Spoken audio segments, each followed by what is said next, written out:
चिमुरड्यांवरील अत्याचाराच्या घटनेनं महाराष्ट्र हादरलेला आहे। गेल्या काही दिवसांपासून महाराष्ट्रात मुलींवरील अत्याचाराच्या घटनेत वाढ झालेली आहे। कल्याण राजगुरुनगरमध्ये मुलींवर अत्याचार करून त्यांची हत्या करण्यात आली आहे, तर लोणावळ्यात रक्षकच भक्षक बनला आहे। पोलिसांनाच एका मुलीवर अत्याचार केलाय, त्यामुळे आता लेकींना वाचवा आणि नराधमांना फाशी द्या अशी आर्तहाक चिमुरडी यांच्या कुटुंबियांनी दिली आहे। बघा या तीन घटना राज्यातल्या कल्याण, राजगुरुनगर आणि लोणावळा।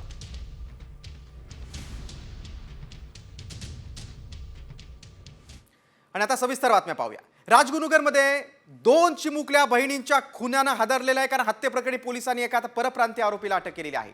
कल्याण पाठोपाठ राजगुरुनगर हादरलेले आहे। दोन चिमुकल्या बहिणींची हत्या झालेली आहे। नराधमाला कडक शिक्षा देण्याची मागणी आता स्थानिकांनी केली। काल घराबाहेर खेळताना दोन बहिणी बेपत्ता झाल्या होत्या। शहराच्या बाहेर एका इमारतीच्या शेजारी ड्रममध्ये त्यांचे मृतदेह आढळले। त्यानंतर पोलिसांनी तपासाची चक्र फिरवत एका आरोपीला अटक केलेली आणि तो परप्रांतीय असल्याची माहिती समोर आली।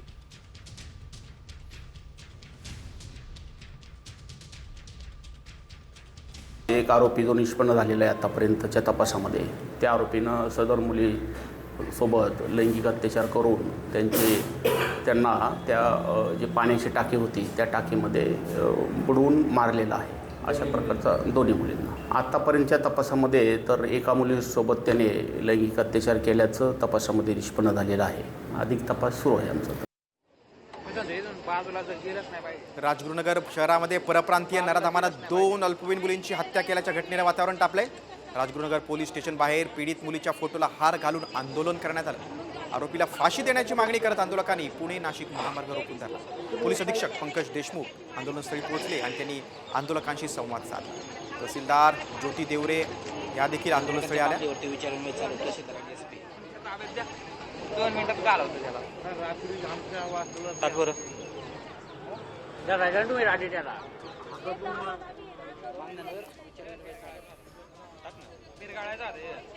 राजगुरुनगर आता वळू आपण कल्याणच्या बातमीकडे, कारण नराधम विशाल गवळीला आता 2 जानेवारीपर्यंत पोलीस कोठडी सुनावण्यात आली, तर त्याची पत्नी साक्षी गवळीची ही 2 जानेवारीपर्यंत पोलीस कोठडीत रवानगी करण्यात आली आहे। कल्याणमध्ये अल्पवयीन मुलीवर लैंगिक अत्याचार करत तिची हत्या केल्याचा आरोप विशाल गवळीवर आहे, तर त्याची पत्नी साक्षी गवळीनं मुलीच्या मृतदेहाची विल्हेवाट लावण्यासाठी मदत केली होती। मात्र पोलिसांनी दोघांनाही बेड्या ठोकल्या। आज या दोघांना कोर्टात हजर करण्यात आलं।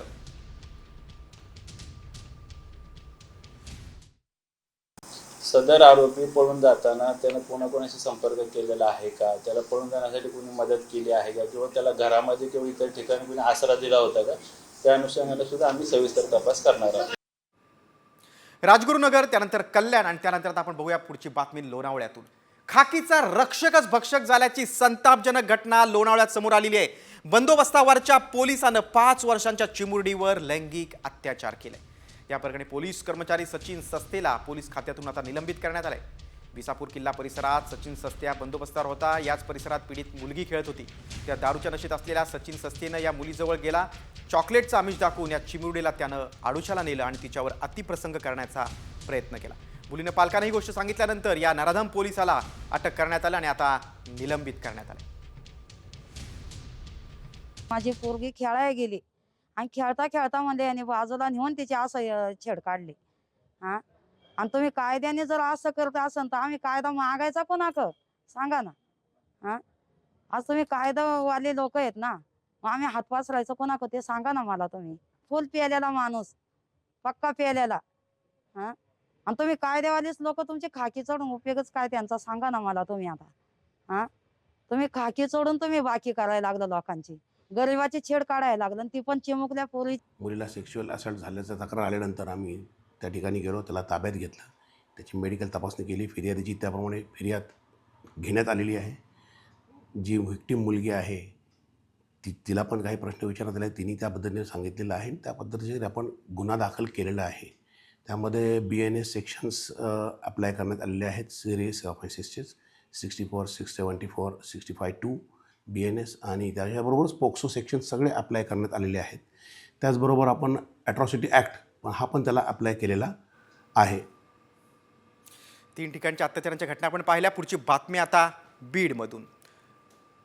सरपंच संतोष देशमुख हत्या प्रकरणाच्या तपासाला आता वेग आलेला आहे, कारण सीआयडीचे एक पथक हे बीड जिल्ह्यात आता दाखल झालेलं आहे. सीआयडीचे अप्पर पोलीस महासंचालक प्रशांत बोर्डे यांच्यासह पथक दाखल झालंय.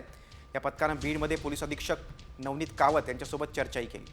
त्यानंतर हे पथक केज शहरातील शासकीय विश्रामगृहावर पोहोचलं. या ठिकाणी तब्बल 4 तास या प्रकरणाविषयी त्यांनी माहिती घेतली. त्यानंतर हे पथक आता मस्साजोग गावाकडे रवाना झालंय. ते देशमुख कुटुंबियांशी देखील चर्चा करणार आहे.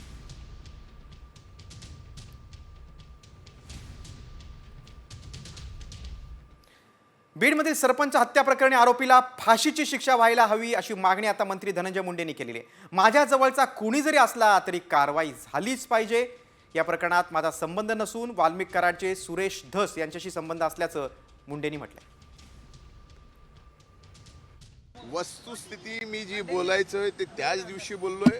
त्यांना पूर्णपणानं सांगितलंय की यात कुणीही असेल त्याला सोडायचं नाही. ज्यांनी कुणी केलंय, जी हत्या करणार आहेत, ज्यांनी कुणी केलंय, निष्पन्न झाल्यानंतर त्यांना सुद्धा फाशी दिली गेली पाहिजे. या सर्व गोष्टीच्या या मताचा मी आहे. वाल्मिक कराडांची जवळीक सुरेश धसांचं सोबत होती. माझ्या जवळचे तर आहेतच. त्यांच्यावरती जो गुन्हा दाखल झालेला आहे त्याची चौकशी पोलीस या ठिकाणी करते आणि त्या ठिकाणी तीही अतिशय पारदर्शकतेपणानं चौकशी झाली पाहिजे या मताचा मी आहे. त्यामुळं शासन कुणालाही पाठीशी घालत नाही.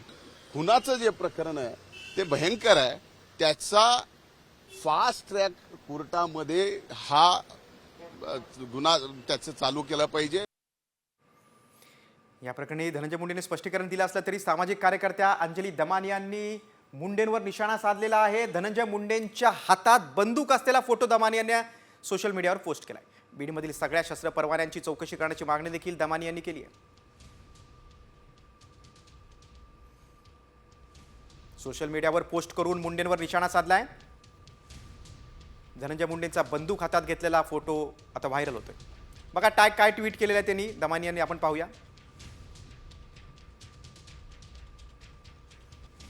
हे असले बॉस. इंस्टाग्रामवर आधी रील्स दाखवल्यावर नवी पिढी यातून काय प्रेरणा घेणार? कष्ट न करता पिस्तूल दाखवून पैसे कमावणं सोपं आहे.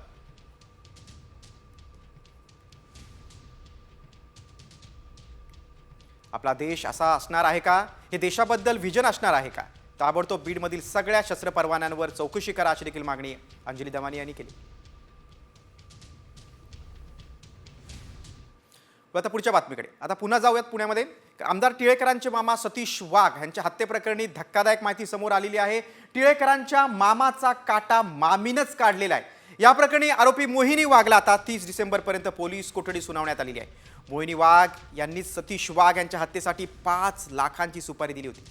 48 वर्षांच्या मोहिनी वाघ यांचं 32 वर्षीय अक्षय जवळकर सोबत प्रेम प्रकरण होतं. विशेष म्हणजे अक्षय जावळकर हा त्यांच्या मुलाचाच मित्र आणि शेजारी होता. मात्र अक्षय सतीश वाघांच्या पत्नीची मोहिनी पडली. मोहिनी आणि अक्षय जवळकरमध्ये अनैतिक संबंध निर्माण झाले. काही वर्षांपूर्वी सतीश वाघ यांना या प्रेमसंबंधाचा सुगावा लागला आणि तेव्हापासून ते पत्नी मोहिनीला मारहाण करायचे. त्यामुळेच अफेअरमध्ये सतीश वाघ यांचा अडसर ठरत होता. अक्षयच्याही मनात याचा राग धुमसत होता. मोहिनीला सतीश वाघ यांच्या पैशांचे सर्व व्यवहारसुद्धा आपल्या हाती घ्यायचे होते आणि यातूनच मोहिनीनं अक्षयला सतीश वाघांच्या हत्येसाठी 5 लाखांची सुपारी दिली.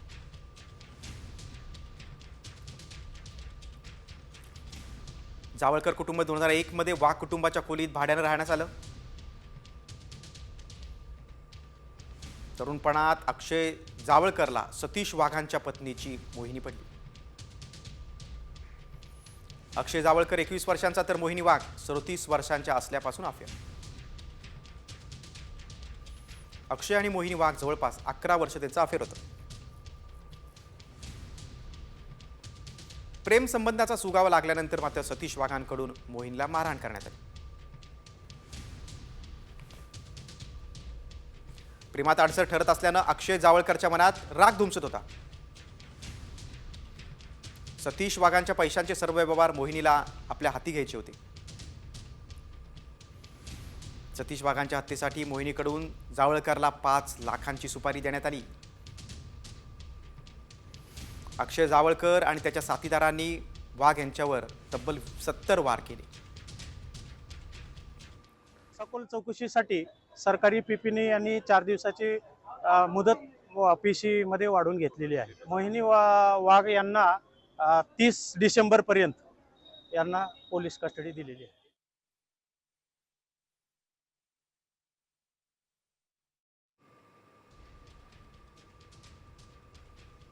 महिलेला जो त्यांच्या नवऱ्याकडनं होणारा जो त्रास आहे ते एक कारण आहे. त्यांच्याकडनं होणारी जी मारहाण होती रोजच्या स्वरूपातली, आर्थिक व्यवहार सुद्धा आपल्या हातात यावेत या प्रकारचा सुद्धा त्यांच्या स्टेटमेंटमधनं आतापर्यंत निष्पन्न झालेलं आहे. त्याचा सुद्धा पुढे आता तपास आम्ही करू. जो यातला प्रमुख आरोपी अक्षय जवळकर आहे, ज्याने ह्या कटामध्ये पूर्ण सहभाग आणि पूर्ण प्लॅनिंग केलेलं होतं, त्याच्यासोबत या महिलेचे संबंध असल्याचं सुद्धा तपासामध्ये निष्पन्न झालेलं आहे.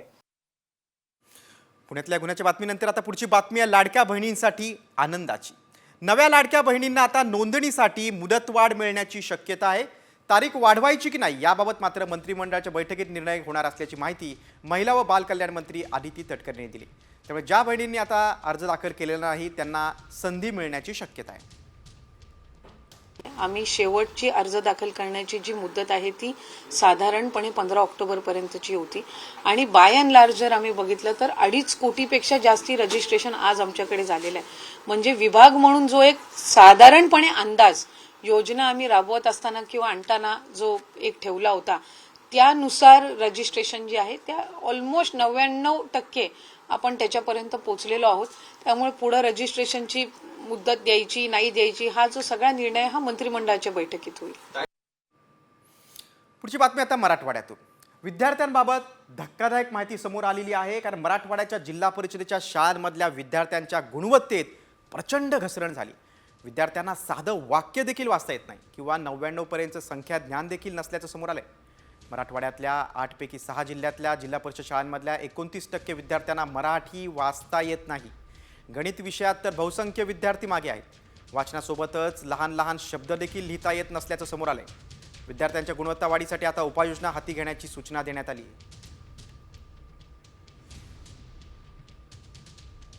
काही शिक्षकांना आपण एकदा नोकरीला लागलो ना की आपली रोजीरोटी फिक्स, ते विद्यार्थी गेले खड्ड्यात, अशी जी काही मानसिकता झालेली. काही शिक्षक शाळेवर जातच नाहीत, तर मुलं शिकतील कसे?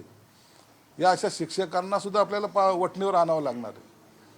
शिक्षकांनी त्यांचे पगार भरमसाठ आहेत, परंतु जर त्यांना शाळेवर जायची मानसिकता नसेल तर त्यांना त्याच्या पद्धतीने त्यांना योग्य तो त्यांना नियम कायदे सर्व त्यांना दाखवले जातील. सर्वसामान्य कुटुंबातले लोक आहेत, गावखेड्यातील लोक आहेत. जिल्हा परिषदच्या शाळेमध्ये शिकणारा विद्यार्थी हा काही मोठ्या घरचा नसतो, म्हणून त्यांच्याकडे जे काही दुर्लक्ष केलं जाईल त्यांच्यावर कारवाई ही निश्चित केली जाणार आहे. आपण बघू मराठवाड्यातल्या शिक्षणाची कशी दैना झाली ते आपण पाहूया ग्राफिकच्या माध्यमातून. बघा 30% पेक्षा जास्त विद्यार्थ्यांना साधं वाक्य देखील वाचता येत नाही.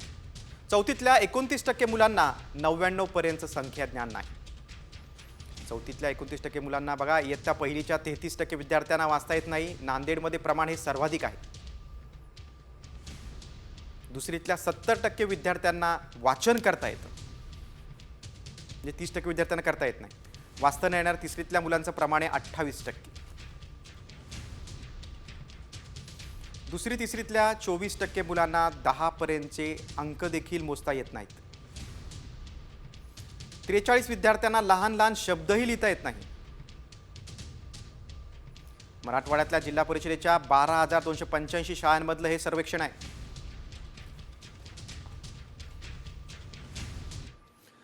मराठवाड्यानंतर आता बोलूया आपण उत्तर महाराष्ट्राकडे. बातमी नाशिकमधून. केंद्रीय वाणिज्य मंत्री पियुष गोयल उद्या नाशिक दौऱ्यावर आहेत आणि त्यापूर्वी कांदा उत्पादक शेतकरी आता आक्रमक झालेले आहेत.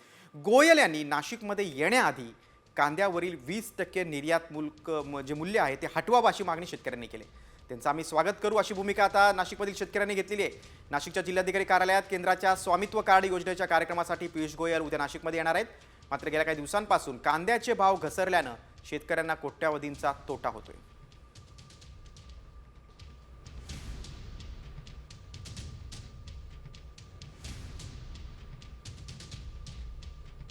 अनेक वर्षापासूनची ती आमची मागणी आहे. आता उद्या जर केंद्रीय मंत्री पियुष गोयल नाशिकमध्ये येत आहे तर निश्चितच सर्व शेतकरी मिळून आम्ही त्यांना भेटून निवेदनही देऊ का तुम्ही निर्यात मूल्य हे 100% हटवलं पाहिजे आणि हा कायमचा तोडगा निघणं खरोखर गरजेचं आहे. कारण शाश्वत उत्पन्न जर कांद्याचं घ्यायचं असेल तर निर्यात 100% खुली झाली तर शेतकरी म्हणून आम्ही शाश्वत उत्पन्न चांगल्या प्रकारे घेऊ शकतो.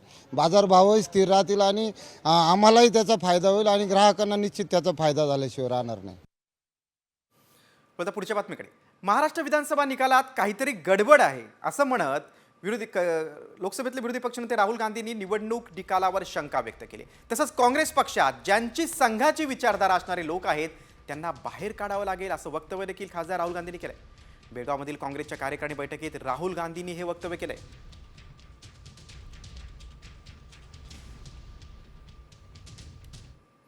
बातमी आता सर्वसामान्यांसाठी. राज्यात पुढील 3 वर्षात विजेचे दर कमी होतील असं आश्वासन मुख्यमंत्र्यांनी दिलंय. ते नागपूरमध्ये बोलत होते. उद्योगांसह सर्व श्रेणीचे विजेचे दर स्वस्त व्हावेत अशी व्यवस्था केल्याचं फडणवीसांनी सांगितलंय. ऊर्जा विभागामध्ये तर पुढच्या 25 वर्षाचा रोडमॅप ऊर्जा विभागाचा आपण तयार केला आहे आणि पुढच्या 2 ते 3 वर्षात ही परिस्थिती येईल की पहिल्यांदा उद्योगासहित सगळ्या प्रकारचे इलेक्ट्रिसिटीचे दर हे आपण कमी करू शकू अशा प्रकारची आज व्यवस्था ही ऊर्जा विभागामध्ये आपण उभी केलेली आहे. पुढची बातमी आता कोकणातून. मालवणच्या किल्ले राजकोट इथे छत्रपती शिवाजी महाराजांच्या पुतळ्याची नव्यानं उभारणी करण्यात येते. शिवरायांच्या या पुतळ्याची एक झलक तुम्ही साम टीव्हीवर पाहू शकता. पुतळ्याची या ठिकाणी 60 फूट उंच पुतळा उभारण्यात येणार आहे. प्रसिद्ध शिल्पकार राम सुतार यांना पुतळा उभारणीचं काम देण्यात आलंय. या पुतळ्याच्या उभारणीसाठी 20 कोटी रुपयांचा खर्च अपेक्षित आहे. याआधी राजकोट किल्ल्यावर छत्रपती शिवाजी महाराजांच्या पूर्णाकृती पुतळा उभारण्यात आला होता. पुतळ्याचं अनावरण झाल्यानंतर अवघ्या 8 महिन्यात हा पुतळा कोसळला होता आणि त्यानंतर राज्य सरकारसह केंद्र सरकारवर देखील टीका झाली होती. त्यामुळे सरकारनं आता लवकरच नवीन पुतळा उभारण्यात येईल असं जाहीर केलं होतं आणि त्यानुसार या पुतळ्याच्या उभारणीचं काम आता हाती घेण्यात आलेलं आहे. 5 महिन्यानंतर आता पुतळा उभारणीचं काम सुरू झालेलं आहे.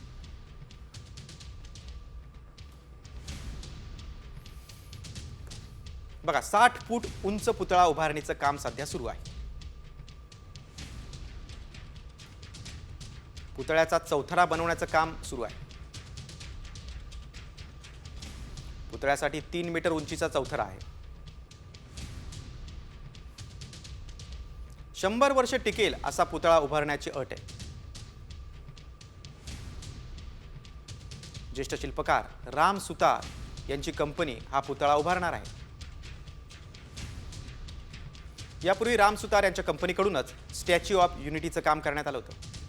गुजरातमध्ये सरदार वल्लभभाई पटेल यांचा पुतळा उभारण्यात आला आहे. बातमी आता मुंबईतून.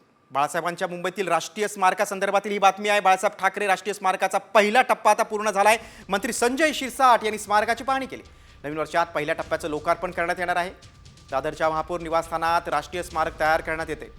स्मारकाचं 180 कोटींच्या पहिल्या टप्प्याचं काम पूर्ण झाल्याची माहिती आहे.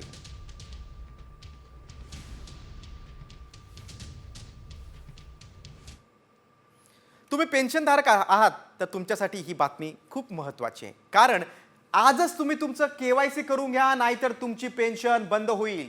संजय गांधी निराधार योजना आणि श्रावणबाळ योजनेतल्या ज्येष्ठ नागरिकांची पेन्शन DBTद्वारे थेट बँकेत जमा होणार आहे. त्यातल्या लाभार्थ्यांना आता दरमहा 1,500 रुपये पेन्शन मिळते. मात्र त्यासाठी लाभार्थ्यांच्या आधार कार्डचं बँक खात्याची KYC असणं आवश्यक आहे. मात्र ज्यांचं बँक खात्यासोबत KYC झालेलं नाही त्यांची पेन्शन बंद होण्याची शक्यता आहे. त्यामुळे अनेक ज्येष्ठ नागरिकांची अडचण होणार आहे. मात्र ज्यांचं KYC होऊ शकत नाही त्यांचं काय करायचं याबाबत आता सरकारकडून स्पष्ट निर्देश नाहीत. त्यामुळे संभ्रमाचं वातावरण निर्माण झालंय.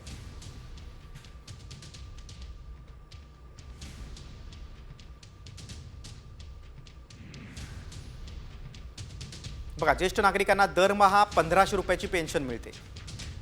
केंद्र सरकारची योजना आहे. सरकारकडून पैसे हे लाभार्थ्यांच्या बँक खात्यात जमा होतात. आधार कार्डचं बँक खात्यासोबत KYC अनिवार्य आहे. पेन्शन योजनेच्या अनेक लाभार्थ्यांचं KYC झालेलं नाही. KYC नसल्यास ज्येष्ठ नागरिकांची पेन्शन बंद होण्याची शक्यता आहे.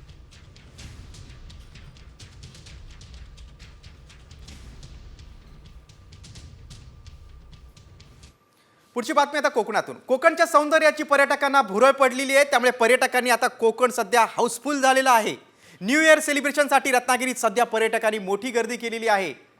आपण कोकणातली दृश्य बघूया. रत्नागिरी असेल, सिंधुदुर्ग असेल किंवा सगळे जे रायगडचे किनारे असतील ते सगळे आता पर्यटकांनी अगदी फुललेले आहेत. कोकणच्या सौंदर्याची पर्यटकांना भुरळ पडलेली आहे. रत्नागिरीचे समुद्र किनारे फुल झालेले आहेत. नवीन वर्षाच्या स्वागतासाठी अगदी देशभरातून पर्यटक कोकणात दाखल झालेत.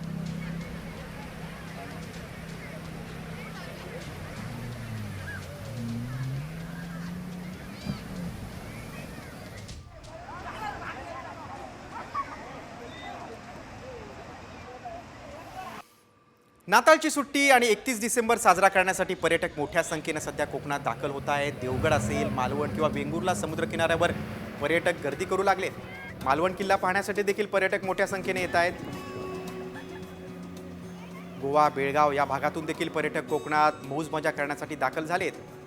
मालवण दांडी किनाऱ्यासह तारकर्ली, देवबाग, चिवला बीच या ठिकाणी देखील जलक्रीडाचे अनेक प्रकार उपलब्ध आहेत, त्यामुळे या भागाचं देखील पर्यटकांना आकर्षण आहे.